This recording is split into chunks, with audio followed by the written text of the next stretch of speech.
Ajnanatimirandasya Jnananjana Shalakaya Chakshurunmilitam Yena Tasmai Shri Guruve Namaha Shri Chaitanya Manobishtam Stapitam Yena Bhutale Swayam Rupa Kadamayam Dadati Svapadantikam Vandeham Shri Guru Shri Jata Parakamalam Shri Gurun Vaishnavamscha Shri Rupam Sagrajatam Sahagana Raghunatham Vitam Tam Sajivam Sadvaitam Savadutam Parijana Sahitam Krishna Chaitanya Devam Shri Radha Krishna Padan Sahagana Lalita Shri Vishakam Vitamscha He Krishna Karuna Sindhu Dinabandhu Jagapate Gopesha Gopika Kanta Radha Kanta Namostate Tapta Kanchana Gaurangi Radhe Vrindavaneshwari Vrishabhanu Sute Devi Pranamami Hari Priye Vanchakalpa Tarubhyascha Kripa Sindhubhyevacha Patitanam Pavanebhyo Vaishnavebhyo Namo Namaha Shri Krishna Chaitanya Prabhu Nityananda Shri Advaita Gadadhar Shivasari Gaura Bhakta Vrinda Hare Krishna Krishna Krishna Hare Hare Hare Rama Rama Rama Hare Hare.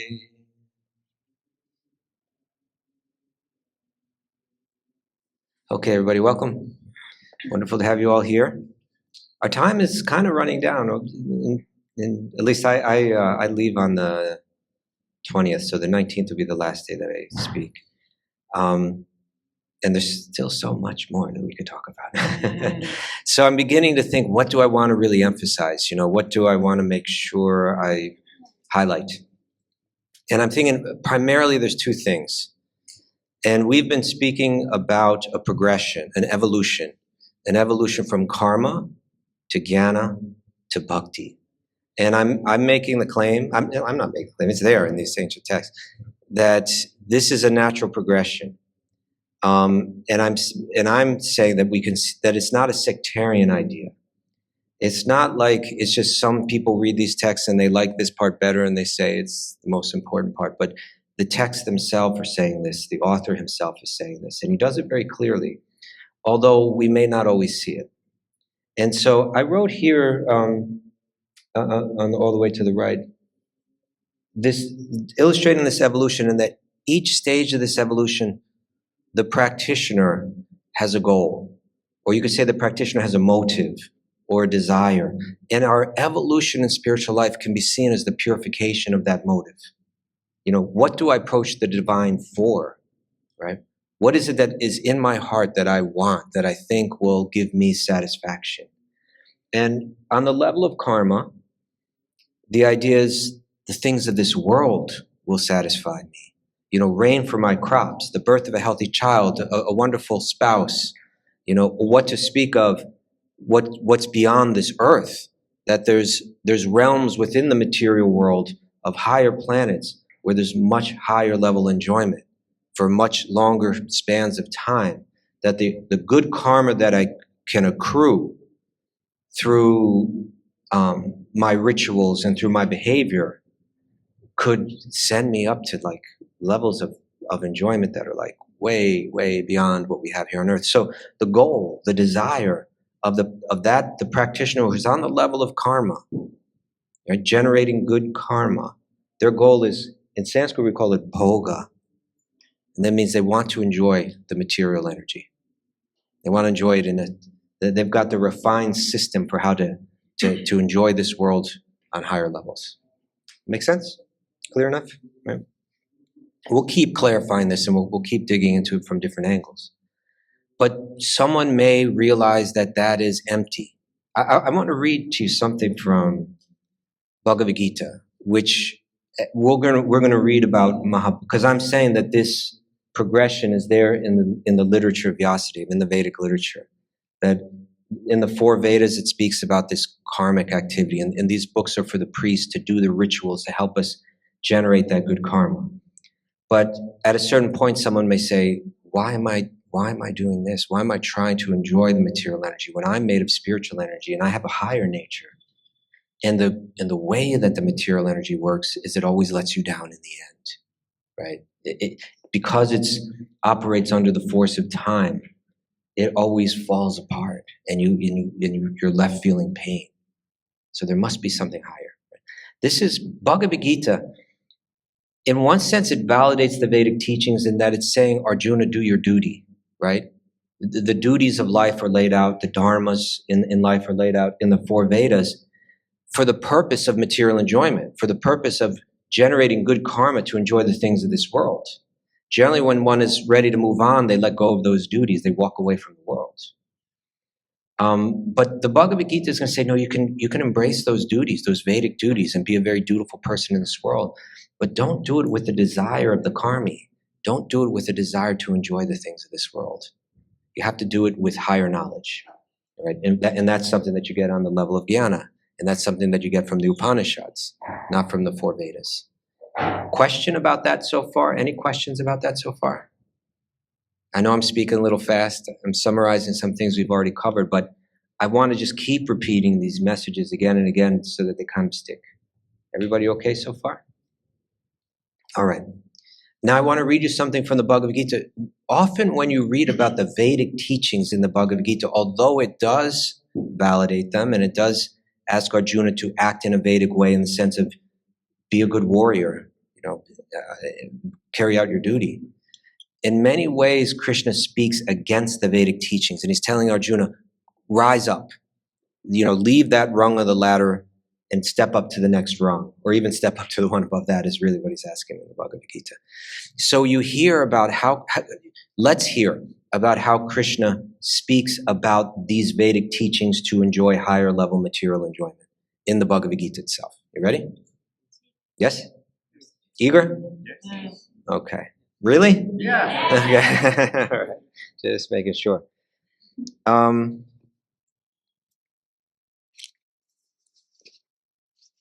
He's so explicit here.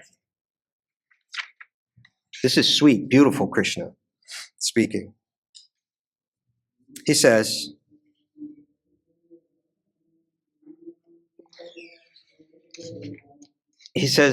those who are devotees of other gods, right, not himself, who will be revealed as the God of the gods, the Deva Deva, right? That everything's coming from him, and he's gonna explain that the Devas come from me. All the other gods, they emanate from me. They're my energy. He says those who are devotees of other gods and who worship them with faith, they actually worship only me, right? Because they all come from me. O Arjuna, but they do so in a wrong way. And he literally says this is very clear. He says, avidi purvakam, avidi purvakam. The vidhi means like the proper way, the proper regulations, like that you could say. And so when he says avidi purvakam, he's literally saying they don't really know what they're doing. They're doing it in the wrong way. I am the only enjoyer and master of all sacrifices. Therefore, those who don't recognize me, those who don't recognize my true nature, true transcendental nature, they come down. They fall down. They fall down from the level of the enjoyment that they achieve. And he goes into greater detail in the 7th chapter. This is beginning with text 20 of the 7th chapter. He says, those whose intelligence has been stolen by material desires, right? Have you all experienced sometimes, whether it's yourself or someone else, that you have a strong material desire for something and it steals your intelligence? You're no longer thinking clearly anymore, Everybody's saying, no, this isn't good for you, but your desire is so strong that you're getting pulled in that way. So he's saying, those whose intelligence has been stolen, kamais tais ter hritya jnana, their jnana has been stolen from them by material desires, they surrender unto the demigods, all the different devas, and they follow their particular rules and regulations of worship according to their own natures. I might be a warrior, I might be a teacher, I might be a a business person. I might be a laborer. I have my own nature. And according to that nature, I fit into a certain category according to the Vedic teachings. And I carry out that duty with the goal of achieving material gain. I'll worship a deva because they're providing ultimately what I want. That formula, Krishna is saying, that's practiced by people whose intelligence has been stolen by material desires. Now, if you read the four Vedas, the message is, no, this is the right thing to do. This is what intelligent people do. If you want to enjoy this world, this is the right way to go. This is the goal. Right? Krishna continues in the Gita. I'm in everyone's heart as the super soul. As soon as one desires to worship some demigod, I make their faith steady so that they can devote themselves to that particular deity. Endowed with such faith, they endeavor to worship a particular demigod and obtain their desires. But in actuality, these benefits are bestowed by me only. Men of small intelligence worship the demigods, and their fruits are limited and temporary. Those who worship the demigods go to the planets of the demigods, but my devotees ultimately reach my supreme planet. Okay, so he's saying there's no point in this. It's almost like I said, or I've shared this example earlier. Say you have a child, and you say, "Where do you get your food?" And the child is ignorant, and they say, "I get it myself." How do you get it? I go to the refrigerator and I open it up. That child, their intelligence, their knowledge is not fully developed. They don't understand there's a higher power that put that food there for them. What if there's like a nanny or like an au pair in the home, and the au pair brings the food to the child, and then the child says, "It is the au pair," right? Is that's the term Europeans use more? Au pair? Am I saying it right? Probably mispronouncing it. There's a nanny in America. We say nanny a lot.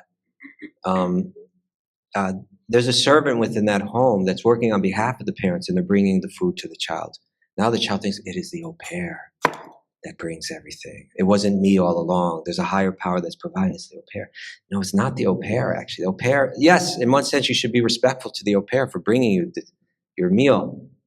But understand where it really all comes from. That au pair is provided by your parents. The food is provided by your parents. Everything that you've got, your home, everything is provided by your parents out of love for you.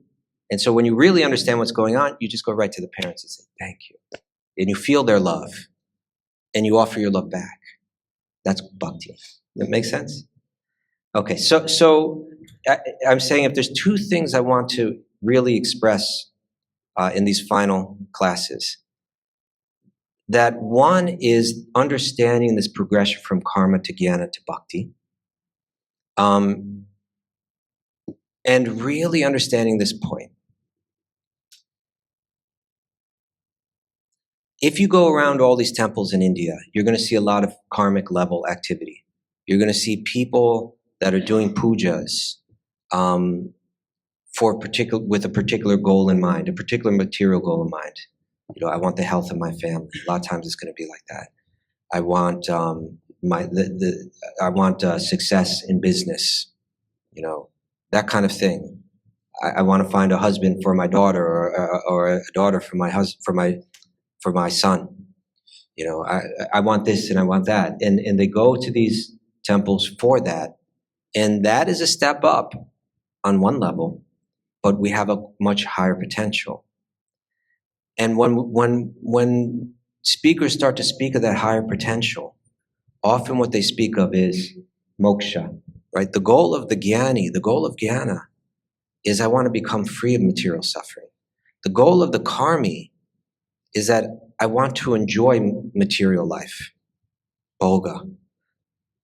The person that's seeing more clearly says, everything that I enjoy of this world falls apart, right? Even if I go up to the higher planets, I come back down, right? It all wears out in time, and it doesn't deliver the real happiness that I'm looking for. Again, the karma is thinking, I'm going to find real happiness when everything in the material world is working for me and delivering all the kind of happiness and pleasures that I'm looking for. And the person on the level of jnana says, ultimately there's no real happiness there. There's so much suffering involved. You need to become free of the cycle of birth and death and all the ups and downs that come with karma. You need moksha. You need freedom. And that's the goal. Moksha is the goal. We just read where Krishna said, if someone's worshiping another god, what did he say he does for them? Who remembers? Huh? He says he'll give them from within their heart the determination and the faith to continue. That sounds very unusual, right? Like if you read the Bible, like the Old Testament, you have like, I am a jealous God, right? And if anyone worships any other God but me, then they will, I don't know, deal with a lake of fire or something like that forever. It's like, do not worship another deva. Do not worship another God. That's the worst thing that you can do. I'm the one. Krishna's saying, I am the one, right? If you're ready to hear it, I'll tell you. And whatever those devas are providing for you, they're like the au pair, and I'm like the parent that's providing everything. But if you have that faith in them, I'm going to encourage you to respect the au pair. Like if you have a child that's totally disrespectful and you see at least they're respecting the au pair, okay, I'm going to encourage you in that. That's good, right? That's now you're evolving. You're becoming a more respectful human being, right? Your character is evolving, and ultimately you're moving to the point where you can develop that divine love. So there, Krishna will speak in the Vedas. If you read the Vedas, you're going to think that's the goal. It seems to be very convincing arguments that that's the way we should be living. But when you get to the Upanishads, which evolve up to the next level of jnana, with the same enthusiasm, the message seems to be speaking to that the goal is to let go of everything material and just sense your oneness and find relief from material suffering, moksha. Liberation is the highest goal. If you read those texts, it's easy to interpret them that way. And in the same mood, Krishna is going to encourage you to have that understanding in those texts because he knows it's a step up, right? He knows it's a step up. Let go of your materialistic goals.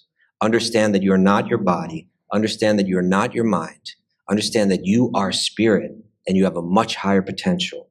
Understand that material things will never satisfy your soul. Take a step up. And so again, all of these texts are the grace of Krishna, the mercy of Krishna. They're coming from Krishna through Vyas to us. And they're speaking in a way to encourage you to embrace this level. And then you get to the Bhakti Shastras. And we're going to read about them today. The Mahabharata with the Bhagavad Gita and sections of the Puranas. Which include the Srimad Bhagavatam, which becomes the most important of all texts. Right? Someone's got a phone going somewhere. Questions about what I've said so far? I don't know if it's clear, if it's clicking. And I'm going to keep kind of like harping on these issues and showing them from many different angles so that it'll begin to click. But sometimes I'm seeing quizzical looking expressions. Yes? That's literally what the word means. Yeah. And the summary is not the same as what's within. It has a very different emphasis. It has a very different emphasis. It's not exactly a summary. The Upanishads, which we call Vedanta, and the Vedanta Sutra, which summarizes the Upanishads, they're not, the Vedanta Sutra summarizes the Upanishads, but the Upanishads don't summarize the four Vedas. They're a different message, even though they're technically part of the four Vedas, but they speak from a totally different angle. Yeah, oh yeah, this is essential. This is the ladder that we're going up, right? This is the ladder that we're going up. If I'm a person running through this world as a V-karmi, as a person that's trying to enjoy the material world, but without any Vedic instruction, then it'll be a big step up for me to embrace the Vedic instructions, recognize that everything that you get in this world is coming from a divine being provided for you. Show respect, show gratitude, be a good person yourself, and you will accrue good. There's a law in effect in this realm, and it's called karma. And if you know how to operate in harmony with it, you will accrue good karma, and you're actually going to be able to enjoy on a much higher level. And at the same time, you're going to evolve. You're going to become a better person.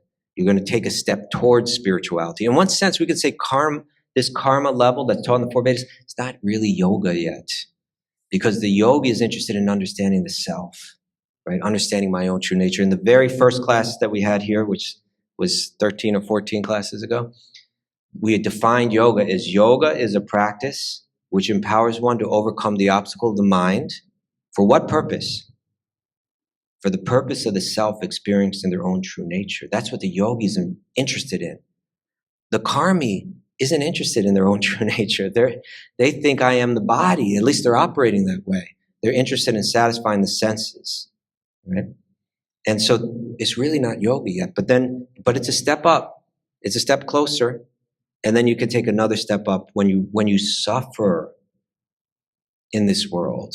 When even you get your desires fulfilled and then you lose them and you suffer. As you grow old and you realize my body is growing old, right? And I'm suffering and I lost my loved one and I lost this and I lost that. And when you read about how when even you go up to the higher planets, you still come back down and you're right back where you started, right? Then you begin to think there must be something higher. There must be something more. You open up.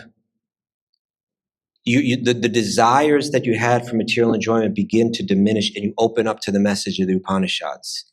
There's something more. I am spirit. I am beyond this. I can find freedom from suffering. Aim for that freedom, that moksha. Moksha is the goal. Moksha is the goal. Right? Make sense? Yes.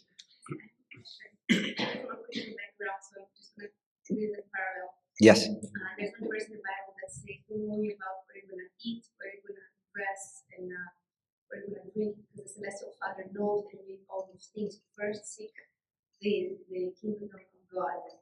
So this is like very similar to what you're saying in terms of don't go for the material things, go for me, for my find love first. I was just wondering if Krishna says this in any verse in a very explicit way. I understand the concept, but I was just wondering if there's any parallel in the Bhagavad Gita. There's so many. And really what you said was that went from karma and it skipped over jnana and went straight to bhakti, which we're going to find throughout Bhagavatam and throughout Bhagavad Gita. So in other words, the things of this world, if you just give your life to God, you're going to get it all anyway. It'll all be taken care of. This will become real important. And maybe I should draw a diagram like this. Let's say I put three circles. And I put karma in the middle, and then around that I put jnana, and around that I put bhakti. It means if you get bhakti, you get happiness. You get the happiness, you get the richest happiness, which includes everything in it. So you don't have to worry about, am I going to be fed? It's not even your consideration. So therefore, the conclusion of the Bhagavad Gita is essentially saying what you said. Sarva dharma parityaja. There's all kind of dharmas that are given in the Vedas, right? To get the food that you want and to get the home that you want and so on. Do this ritual, do this. There's many dharmas outlined. Also, dharma according to your particular nature, right? And you can also say that there's a dharma to jnana where the dharma is renunciation. Walk away from everything. Bring your mind to the self. But when you get to the Bhagavad Gita, Krishna analyzes all these dharmas. Essentially, this book, again, this book is there to clarify everything. It's a comparative study, right? It's a comparative study. It's comparing all the different dharmas that are spoken about in the four Vedas and in the Upanishads, and it's comparing them and validating them, saying that they're real, but then saying that there's still something more, and that's bhakti. So the conclusion of the Bhagavad Gita is sarva dharma parityaja. Forget about all the other dharmas that we've been talking about, right? Just forget about them all. Mam ekam sharanam vraja, and just surrender unto me. Aham tvam sarva papebhyo, all of the bad karma that you're worried about and you're trying to counteract with rituals or through renunciation, I'll take care of that. Do not worry. Ma suchaha, do not worry. So the idea is that through bhakti, everything's covered. And this is how faith is understood in bhakti, that through this, if once you understand everything in context, you see that bhakti is not just like one of many different ideas that are presented in these Vedic literatures. It's the conclusion of them all. All of these others are meant to bring you to the point of divine love or prema. And once you have that, everything else is covered. You're not worried about your home, your food, you're connected right to the source, you know. It could be said that the child has a debt to the au pair, right? But once the child is connected to the parents, everything they need, they're no longer, you don't have to worry about an au pair or anything like that. The one that's actually providing, you're directly connected with. Does that answer your question? Okay, thank you. It's a good question. Okay. Now we're going to move into the realm of the Bhakti Shastras. And so we're going to see that this progression from karma to jnana to bhakti is there in Vyasa's literature, and it's in many other places, and we're going to talk about that. But I said there's two things I wanted you to understand. They're kind of related, but one is this, understand fully that this evolution, that this progression from karma to jnana to bhakti is not a sectarian idea. It's a natural evolution. We're going to go more and more into that. But now I'm going to share something critical with you, okay? If you go to all these different temples, you're going to see these kind of rituals being done on the karma level because people want things in this world. And then we're going to hear from many different, like, famous yogis. We're going to hear about how to let go of that, right? And go and reach, and what they'll say is go for the highest goal of moksha.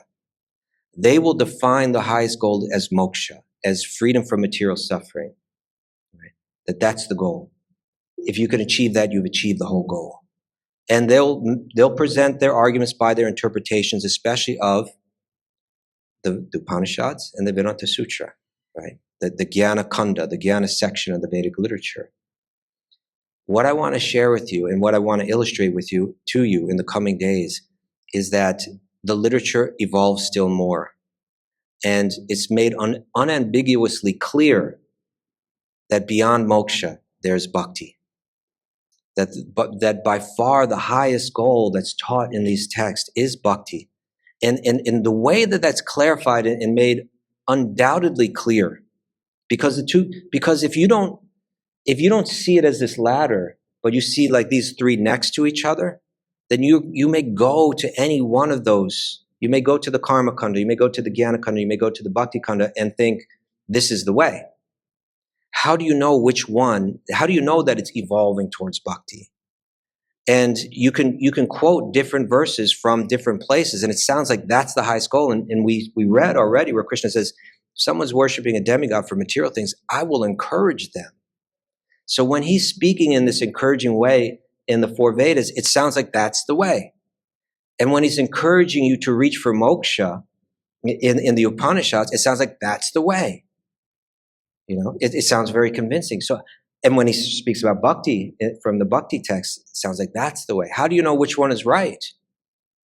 You know, maybe they're all right. Maybe they're all on the same level, or is there an evolution? Right? And the Jnani yogis will commonly say that bhakti is a step up the rung to jnana, right? That divine love is a stepping stone to knowledge, wherein you renounce everything and you feel peace. That peace is higher than love, right? But how will we know if people are debating and quoting from different places that seem to give an ambiguous message? How will we know? How will we ever know? If only the author himself, Vyasadeva, would come and tell us conclusively, right? Where does it all lead? If only he would have done that, the debate could be over and we would all know. Yes, right? That would be the way to find out. What you seem to be emphasizing different things. Where does it all go? Well, he does that. He does that in the text called the Srimad Bhagavatam, wherein Vyas himself reveals he was feeling despondent because although he had written so much, it was too confusing and people couldn't, because he was working on different levels and speaking to people on different levels, the message is confusing. And so then he was instructed by Narada, the great sage Narada, to clarify everything. And he clarifies that in the Srimad Bhagavatam, where he unambiguously says that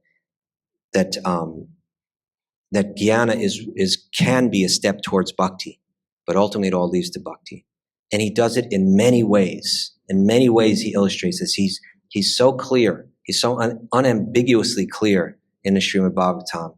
And that's where he settles everything in many different ways. So this is the other point I really want to share, and I'll be illustrating again in the coming days, is that the moksha, freedom from material suffering, is only a step towards bhakti, but it's not the goal of all spiritual life. And it doesn't provide atma suprasidhiti, complete satisfaction of the self.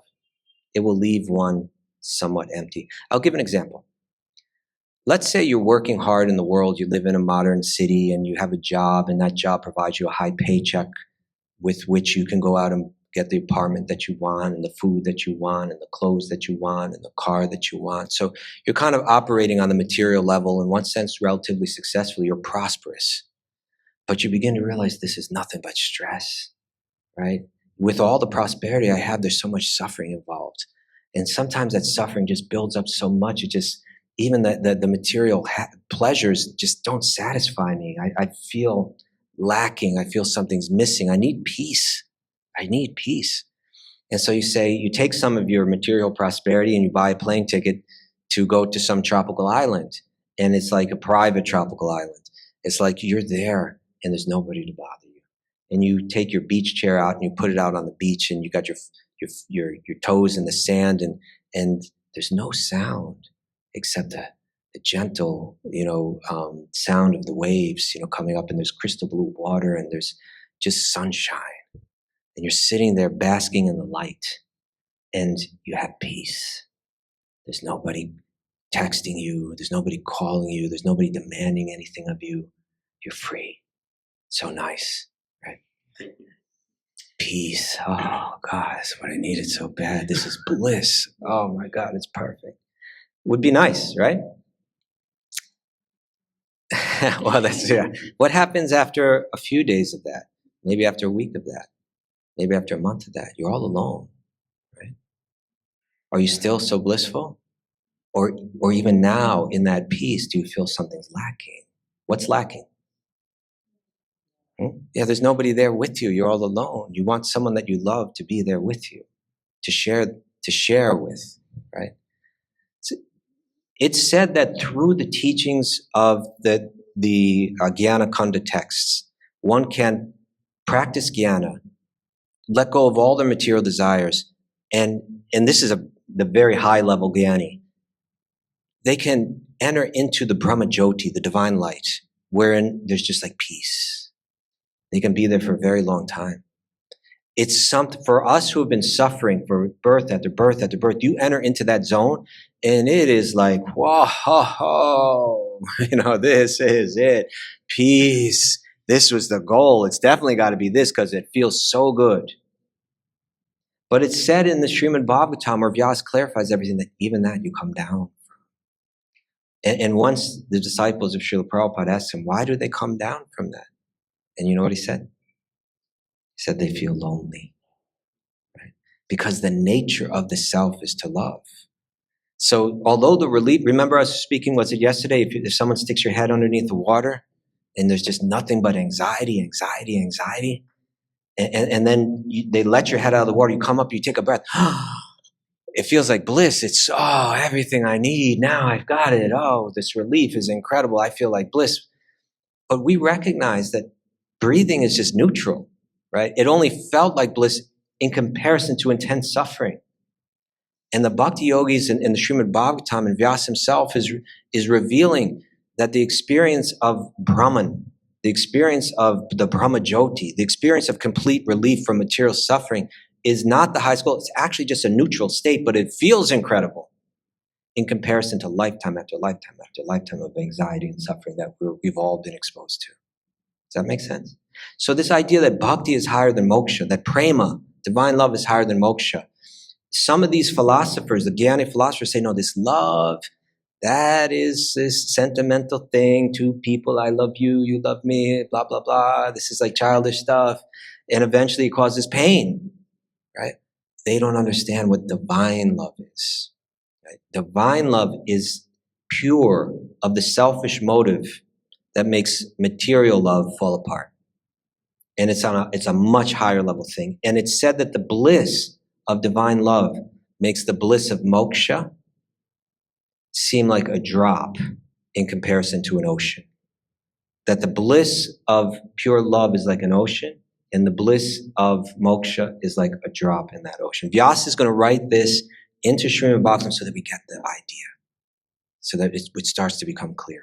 And we're going to talk more about Bhagavatam as we go. But these are the points that I really want to share. This idea of bhakti is not a sectarian idea. You're going to see it in Christianity. You're going to see it. You're going to see it across the board in spiritual movements, that they evolve from wanting the things of this, approaching God for the things of this world, to approaching God for relief from suffering, to approaching God out of pure love.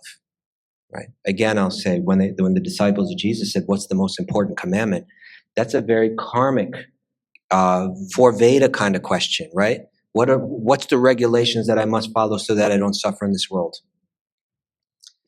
What's the worst thing that I could do that would cause me bad karma? And he circumvents the whole question. He says, the most important commandment is to love God with all your heart, with all your soul, and all your mind, right? And to love your neighbor as yourself. He went right to bhakti. He went right to bhakti. Because within bhakti, all of your other concerns on the karmic level are fulfilled. You don't have to worry about, should I not kill someone? Should I not covet my neighbor's wife? Or, should I respect my parents? It's all there within bhakti. When you have bhakti, you have it all. And you can't say, when you have bhakti, you have moksha.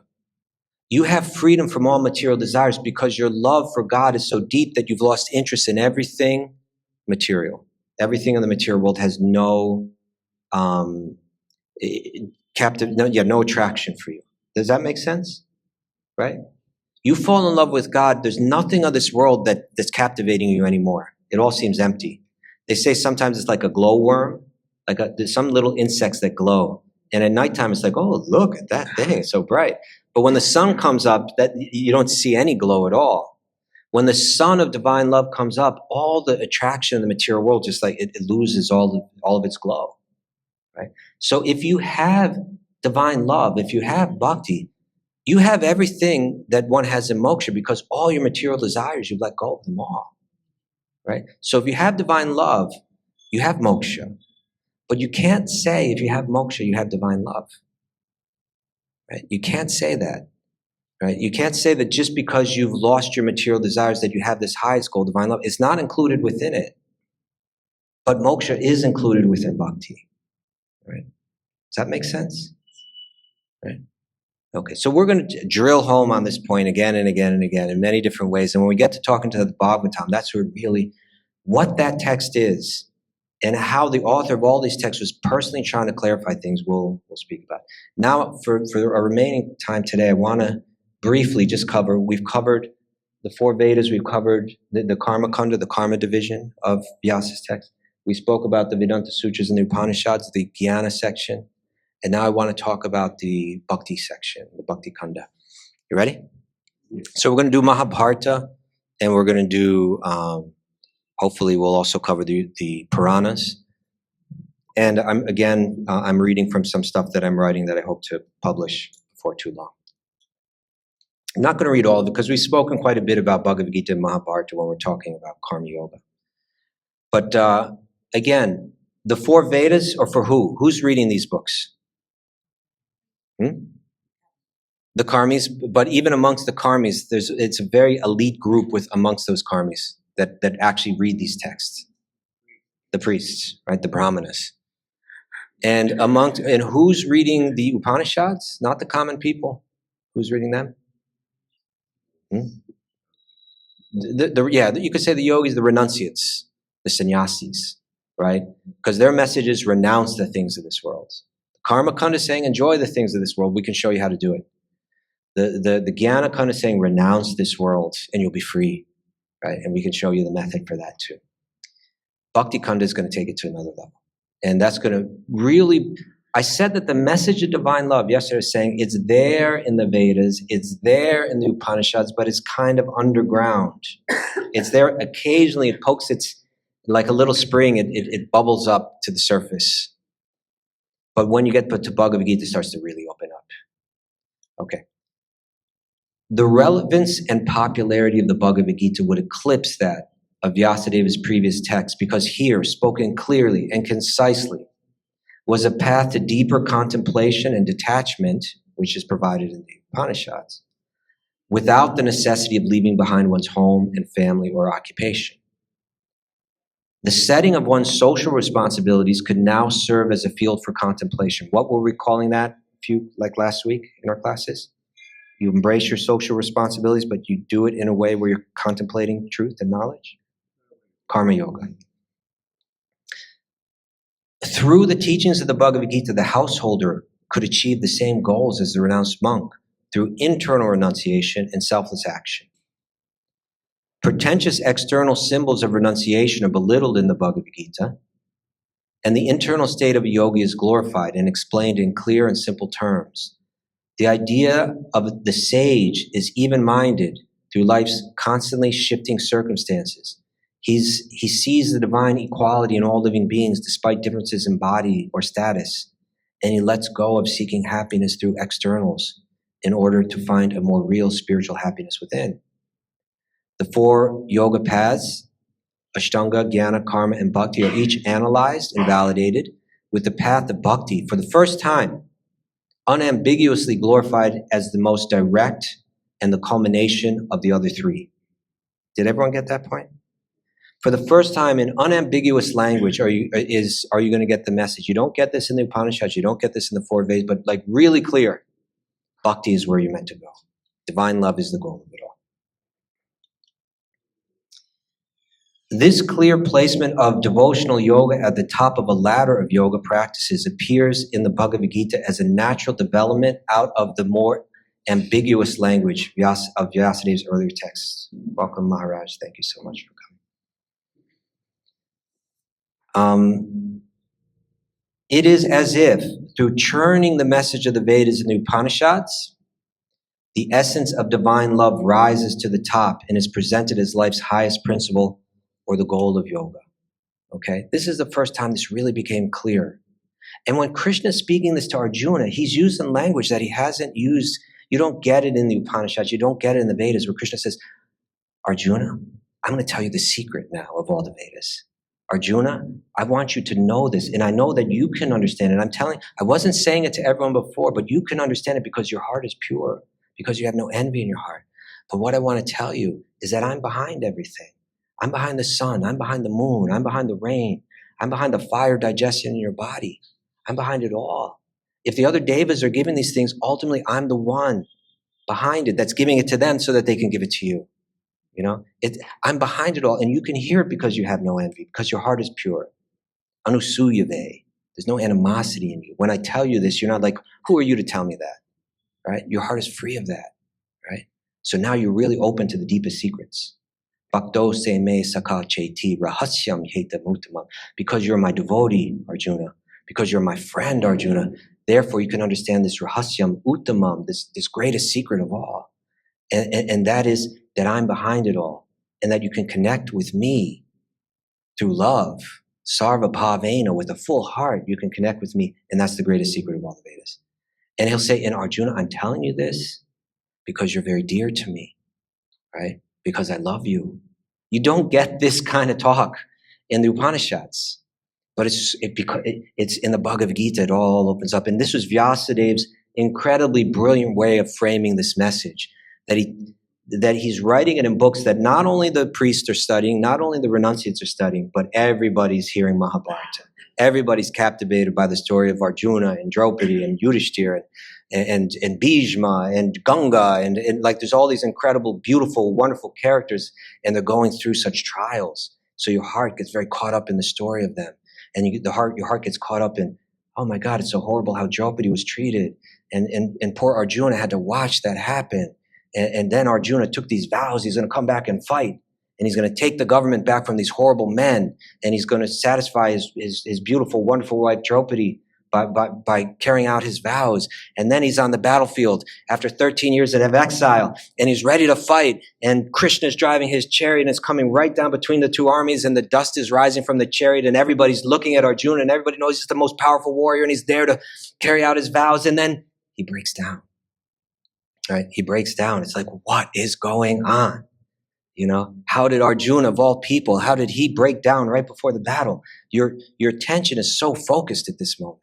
And right then, Krishna gives a deeper message than he's ever given before, deeper than the Vedas, deeper than the Upanishads. And he starts to speak in a different way. I love you. If you love me, I will love you. I'll reciprocate with you in every way. And in all the other dharmas that we've been talking about, you can let them all go. Because when you're connected to me, all the dharmas are fulfilled. Sarva dharma prityaja. Ma suchaha, nothing to worry about when you connect. That's the Bhagavad Gita, right? All of the duty and all of that from the Vedas is there, but let go of the idea of enjoying this world separately from God, right? All of the idea of how you can become free of material desires from the Upanishads is all there in the Bhagavad Gita, but it's being shown how you can live it in this world, and it's showing that it's still more, still higher, is that all of this can be achieved through love. All of this can be achieved through bhakti. Bhakti is the highest principle. Love is always the highest principle. And Bhagavad Gita is a book to clarify that, clarify exactly that. Okay? Make sense? Okay. This is why we can put all the pieces of the puzzle are put together for us when we get to Srimad Bhagavatam. It's going to be abundantly. If Bhagavad Gita wasn't clear enough, then Bhagavatam makes it abundantly clear. And we'll get to that. And we'll read a little bit about that now. So I want to read about the Puranas. So the Puranas are these stories, and they're speaking to people on, we've been speaking about how Vyasa is speaking to people on different levels. And it said that the Puranas are speaking on 3 different levels. There's 18 of them. 6 of them are speaking to people that are influenced by the Tamaguna. 6 of them are speaking by people that are influenced by Rajaguna. And 6 of them are speaking to people that are influenced by Sattvaguna. And the Sattvaguna become the Bhakti Shastras. They really speak about Bhakti. So we got about 5 minutes left, and I'll see if I can cover this. And then tomorrow we could really start to talk about Srimad Bhagavatam, which is essential, like most essential. So the word Purana means very old or ancient and refers to an enormous repository of traditional stories. Vyasadeva composed 18 major Puranas, totaling 400,000 verses. More than any other text, the Puranas speak of the powers and pastimes of the gods and goddesses. The devotional enthusiasm found in India's temples and arts is largely inspired and informed by the hymns and stories of the Puranas.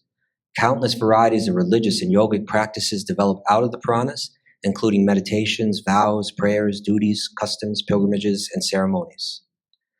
Descriptions of the cosmos are found in the Puranas, including the layers of the planetary systems with their different grades of life, the cycles of universal creation and destruction, as well as multi-universes and the spiritual sky beyond the material world.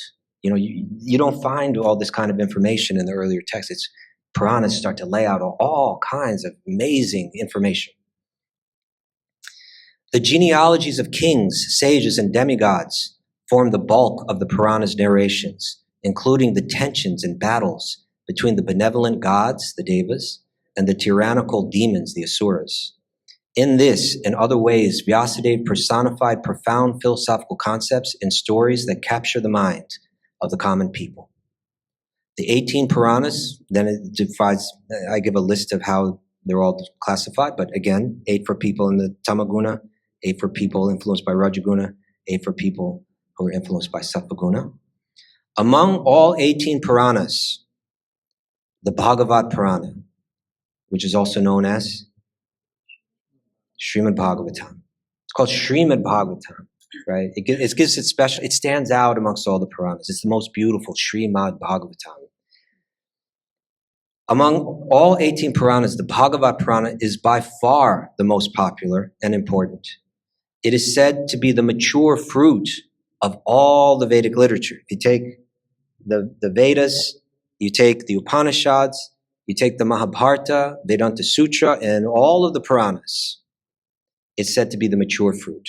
It's when the fruit got sweet and most nutritious and most delicious, right? When it's fully developed. When Vyasadeva's message is fully developed, that's in Srimad Bhagavatam.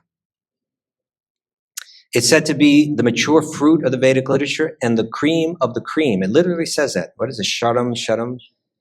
The cream of the Vedic literature. It specifically glorifies Lord Krishna, his many incarnations, and his devotees. It is divided into 12 cantos. The longest of them is the 10th canto, and it consists of 90 chapters devoted exclusively to the much-loved stories of Lord Krishna. Due to its poetic beauty an evolved exposition of divine love. The Bhagavad Purana is commonly known as the Srimad Bhagavatam, the beautiful story of Bhagavan, the beautiful story of God. So this Srimad Bhagavatam, we'll get into tomorrow. This text becomes so important because it does exactly what we need. If we're confused as to, Vyasa gave us so many teachings, he spoke to people on different levels, and we become confused about where it all goes. If only the author would clear it up, right? Everybody's debating about, is this right or is this right? Is moksha the highest thing? Is bhakti the highest thing? Is material enjoyment through good karma the highest thing? What's the highest thing? You know what he does in Bhagavatam? He starts out with a bunch of sages confused about this question. They're all in the forest, and they all respect Vyasadev's works, but they're confused. Where does it all go? And then they ask, and that's how Vyasadeva answers this question. Where does it all go? If only the author would answer it. Vyasa answers it. He specifically answered because he was feeling despondent. Nobody understands what I'm saying. So then he writes a book where he clarifies everything, really clear. Not in cryptic language, not in some mysterious language that we can never quite figure out, but like in very clear language. And not only that, he reserves his most beautiful writing, his most poetic writing for this text. And so it begins to reveal, it just becomes like something is beyond like a philosophical text. It becomes the most beautiful poetic text that you can imagine. And so that's Srimad Bhagavatam. We'll get there tomorrow. Thank you all so much. Looking forward to seeing you tomorrow. Hari Om Tat Sat Shri Prabhupada Ki Jai.